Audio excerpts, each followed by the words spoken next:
So my intent for this is to be pretty interactive because we've all dealt with managers and leaders in the past. So how would you guys define the difference between manager and leader? Leader doesn't have to be a manager. Correct.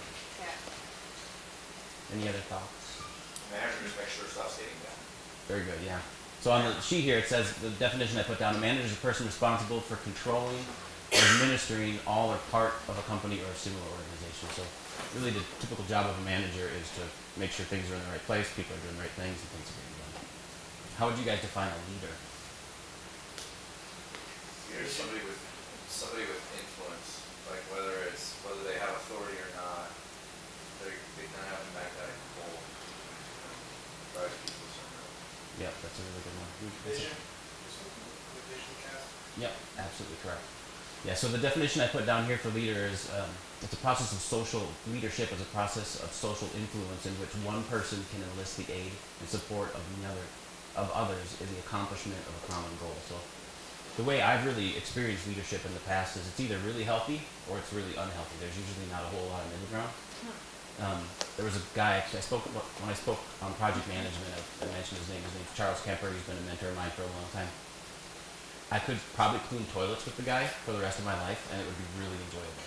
And that's kind of an exaggeration, but you didn't work for him. You worked with him. You see that difference there? You were partners in what you did.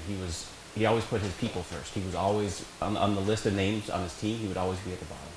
So it was very much a servant attitude that he had. On the flip side, when he left, he got deployed after 9/11. He went out, and a guy came to replace him. And the first thing he said, he gathered the team in a room, and he sat down, and he was dead serious. He said, "Your job is to make me look good." So you see the difference there, right? He was different. He was different. Needless to say, that team didn't stay together for very long at all. How long did you last there? How long did I last with him? Mm-hmm. About 3 months.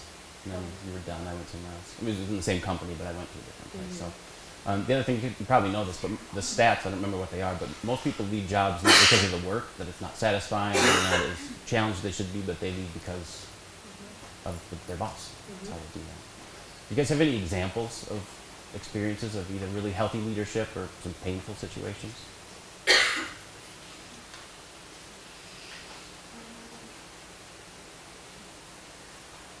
I remember working in a kitchen, and the big boss would hop on, and the first thing he would do is, everybody's doing their own thing. He'd hop on, he'd be putting the frozen rolls on the platter with, the person who made, $2 an hour. He was all about getting the job done. He didn't care. So you were working with him, not for him. It was good. So how did you like working with him? It was awesome. He texted me this morning to wish me happy birthday. There you go. But I mean, he's still really important in my life. Yeah. Because he's awesome. Okay. Yeah. And there's that relational piece too, right? I mean, the poorer managers that I've had, they didn't really have a relationship with you. There was just a give and a take kind of thing there. Yeah, a leader invests. Yes, absolutely. Yep. And you can feel that difference, right? As of, I need this done, I want you to give it to me now, as opposed to, oh, you're struggling with this, let's sit down, let's try to figure it out together, and then they grow and develop. I mean, most leaders are elevated because they've elevated other people, which is a very humble thing to do. So why I think that's why it's kind of rare to have that healthy leadership, because you really have to make yourself not the center. And Ken's talked to the church a million times, that's our default. We're always the center until we think about not being the center. So the other couple things I put down here are some traits of an unhealthy leader. So self-centeredness or ego, that's a big one, right? Have you guys seen that in any experiences that you've had? I had a recent boss who, it was evident every day it was all about him. Our work was all about him. And when he would talk about the work that we would do in meetings with the upper folks, it was always about, this is what I did, and this is what I did, and here's my result. So what do you think that does to that team of people when they hear that? So discouraging. Yeah, discouraging. It degrades them. It invalidates all the work they've done. So, I mean, the person in the leadership role has such a huge choice, because they can either take a team of people and make them healthy and develop and have long-term success. And when you do that, those people, that's the groups that you go into, and everybody's been there for like 15 or 20 years. You go into a place where there's not a healthy leader, the turnover rate's insane. You might have those 1 or 2 people who are kind of stuck in that role, but you can tell a lot by just going in and talking to a team of people on how that leadership is. There's a book I have here on the bottom of the resources. It's called Integrity, the Courage to Meet Demands of Reality. He talks about, he's a business consultant guy, and the first thing he does, it sounds harsh, but the first thing he does when he goes into an organization that's really unhealthy and finances are bad and everything's just in the toilet, automatically fires the leader. Whoever's the head in charge. There's no questions, there's nothing. They get rid of them and they bring something. Why do you think he does that? Because when I read that first, I'm like, ouch, that's harsh. We didn't even like have a conversation. Figure out what's going on. Because it's ultimately that person's responsibility for the entire company. And leadership trickles too, right? So if you have a really healthy CEO that's good at communication, that healthiness trickles down all the way to the bottom. On the flip side, if you got somebody who's egotistic, they don't have accountability, inability to include others, they just drive things, that's how their managers are going to operate unless they're really intentional about not operating that way. So you really can't, in an organization, it's really hard to have a split culture like that. So I'll talk about this one a little bit. So lack of transparency, that's another trait of an unhealthy leader. How do you think that, have you guys experienced that where you've had a boss and maybe they weren't transparent about what's going on above them or in their realm? That's also really discouraging. I've had that happen a few times where it's really hard to do your job when you don't know. It's Charles who uses this phrase, situational awareness. Like if you know more about what's going on corporately, you can do your job better. And that's a really big deal. So again, let's go down to traits of a healthy leader. The ability to delegate. That's another really big one. I've experienced people who think that they just try to do everything as the boss. One thing I've learned is it's really important to figure out what you're good at and what you're not good at. And there's two choices there, right? Once you know what you're not good at, you can either spend 90% of your energy trying to make yourself better at that, which isn't bad to work on those things. But at least in my experience, I found it better to find people who are good at those things and delegate that stuff to them and just do what I'm good at. Does that make sense? Yeah. Yeah. And the other thing that does is it really, within the team, it drives that accountability and that bond between the team because people are doing what they're best at. I should never be, I'm not good at details at all. I can write a document, I can read through it 20 times, and there's still like grammatical errors. It just is I'm not gonna be good at that, and I'm okay with it. So it is, that's different than writing. Thanks for that. So I just know that if there's an important document, I'm not gonna do it myself and turn it in. I'm gonna have somebody else read it who I know is good at details.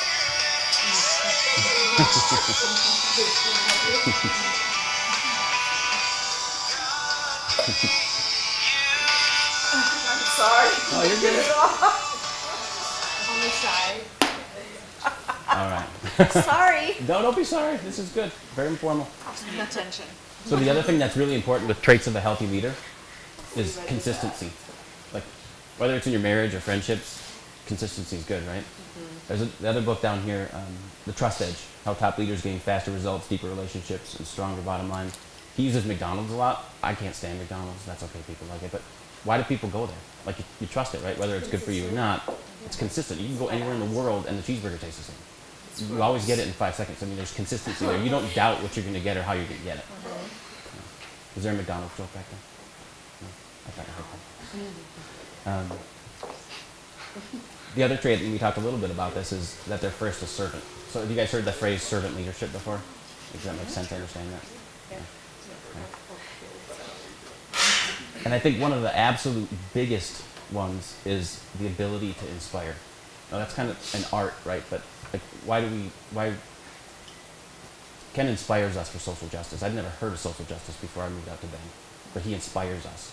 It makes people who inspire you, you're gonna drop everything and do whatever you can to help them. And that's really powerful, and that's relational, and it's emotional, and those are huge things.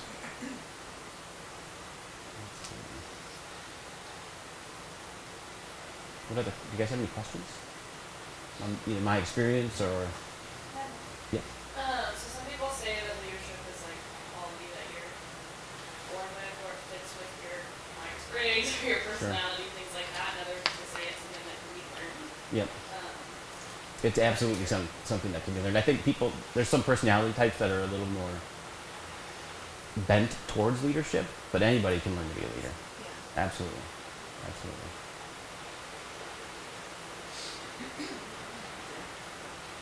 Any other questions?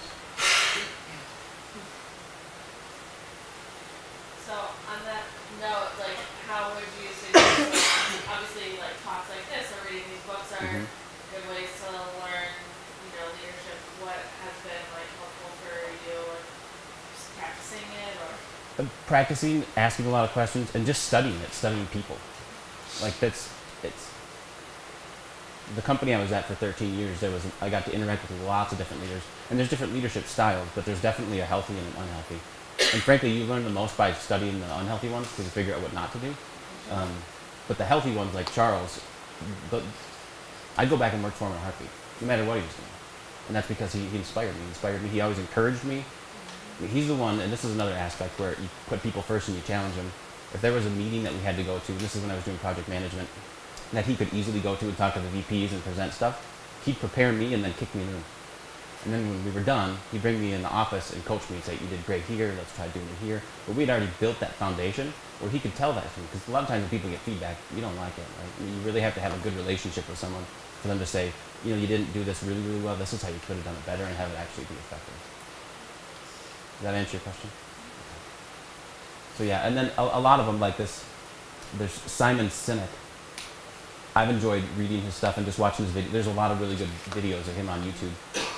His whole thing is business is people. So it's the whole thing's about relationships and knowing like why you do something. So he'll talk a lot about Apple versus Dell. Like Apple inspires us, right, in kind of a weird way. Like the products are cool, but we know why. I mean, they always talk about their passions and why they did something, and then they made a computer. Where Dell says, hey, look, we made a computer. There's a difference in when you look at their advertising and how they present what they do, and that's why a lot of people buy Apple. That and they actually work. And they work, yeah. And then, so there's a book down here, Lead Like Jesus, Lessons from the Greatest Leadership Model. So that's another answer to your question. I mean, I think I've read through a lot of scripture just with the business frame in mind to see how Jesus interacted with people. I mean, he always put himself last, right, with his disciples, and he elevated them. And so that's obviously the perfect model of leadership. But other questions? What's the largest group that you led, and then how did you keep hands on everybody? The largest group I led was, I co-led was 30, so the most people I've had report to me, I think, is about 15. Honestly, it's getting to know them. So a lot of, sometimes we'll have interview questions, and the first thing I would do when I go into an organization or into a business or wherever is get to know the people. Knowing the business is going to come no matter what. But we actually, so this is the place I'm at now, a new division president came in. I think he's a pretty good leader so far. We haven't seen a whole lot of him. But the first thing he did is he flew out from Chicago and spent 2 days just talking to people. We didn't talk about the business. It was, why are you here? Where'd you come from? What do you like to do? 2 days, then he left. 2 weeks later, he came back and started talking about business. But his intent there was to interact. I mean, he went down to the lunchroom with the production staff who make $13 an hour and sat there and invested in them. And so he really had it right. He's getting with the people, understanding the people and the culture, seeing what he has to do to change it where it's not healthy, and then starting to get to the business aspect of things. So how many people can you actually know well? Does that make sense? So there's like 250 kid volunteers. Yep. Not 250. I really want to like know them all, but how do you best know lots of people? I mean, I'm extremely extroverted, you know? Yeah. But that's a lot of people to like know and actually care about, because that's, you can't like inauthentically care about people. You have, for you to care about people. Right. Yeah, authentically, I mean, I don't think you can pick a number, but we have so much capacity in us to invest. So, I mean, if you think about having really, really good friends, you can have, what, 1 or 2 really, really Right. good friends. Yeah. And then there's Any also... advice? Like how to know everybody kind of? You gotta spend time with them. Yeah. I mean, the place I'm at now, there's different personality types, and a lot of them are engineers. And some I can connect with really well, some I can connect with a little bit, and there's a couple who just don't talk. And I don't think it's because of me, because they just don't talk a lot in general. So, again, it's kind of cultural, environmental, and personality based as well. Someone else had a question. I just wanted to, listening is what I would say. And there's have you ever read the 1 Minute Manager? The concept is, you can spend 1 minute listening to somebody and get a whole bunch of information. And so the more time you spend with the 250, the more you'll get to know them. Every week you'll get to know a little bit more. And you break them into, 20 at a time. Break it down. We have probably 50 50-some people that report up to me, and half of them are volunteers. You know, so I have zero authority. It has all the influence. And you can get to know them just by spending a minute with them, listening to them, asking them about their grandkids, or asking them about whatever ticks to them. You know, what ticks, and then that gets them talking, and they'll tell you their life story in 30 seconds. And then you can start reading through the details. The 1 minute man. It's 1 minute, and I'm not saying read the book, I'm just saying the concept of spending a small amount of time listening is huge. The other thing is to establish structure. Mm-hmm. Even good guidance, but I don't know if I could remember everything about what I heard in a minute of 250 people. Right. So you can basically break down the organization for the second tier and break that 250 down. That way the 250 start getting connected also. Right. It's just extremely hard for 250 people to connect with you. So it goes both ways. Yeah, where I'm at now, the director has, and they're trying to change this, but she has 17 direct reports, and that's just impossible. You can't work well and invest in 17 people as one person. It's just impossible. The other thing I did when I was at Boston with the larger team is you can learn a lot by a person if you work in a place where there's cubes, because what the people always bring their plants and pictures of their cats and their kids and whatever. And so when you go in there, I mean, just do a quick scan and you can learn a lot about them, and then you start asking them about, you know, oh, where'd you go there? Where's that? And then it's all back to relationships and building those relationships.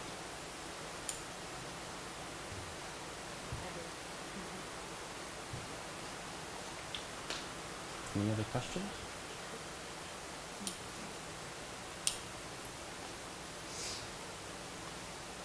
Jeremy, have you read this book, What are your recommendations of integrity, courage, and demands beyond what we desire? Most of it, yeah. Have you? I have. Yeah, it's good.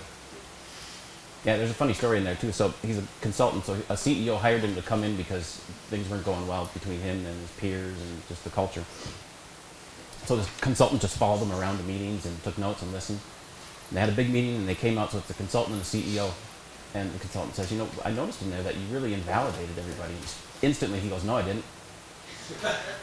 So he just invalidated the feedback. So, I mean, there's just, I think that's what it is.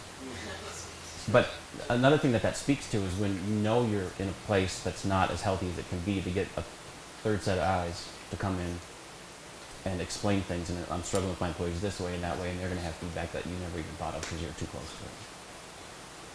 So yeah, it's a good book. Another book, have you ever read Strength Finder?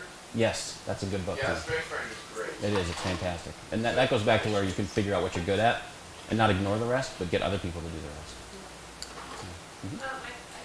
I used to, you know, when in your younger 20s, worked at a bank, so it's a major corporation, and it's a horrible boss. And in your 20s, though, it's almost like you don't have the confidence, you know, Oh, to yeah. work through that without. But what kind of advice would you give to people who are in, say, a place with unhealthy leadership, and how to still thrive in that? A lot of it will be, well, it depends what the structure is like, because if your boss was horrible and the boss above him was not, then you can just go to that next boss. That's what I would do. But a lot of times, again, it drifts down from the top. So if you're in a really unhealthy culture, a lot of times it's pretty unhealthy all the way up. I had a boss, I was in a situation like that where a boss and I were just, it wasn't working. And a really good friend who was a director at the time there said, life's too short. You can either stay and struggle, because it came to a point where no matter what we talked about, it just wasn't going to get better. And so I went to a different department in the company because, to her point, life is too short to be miserable.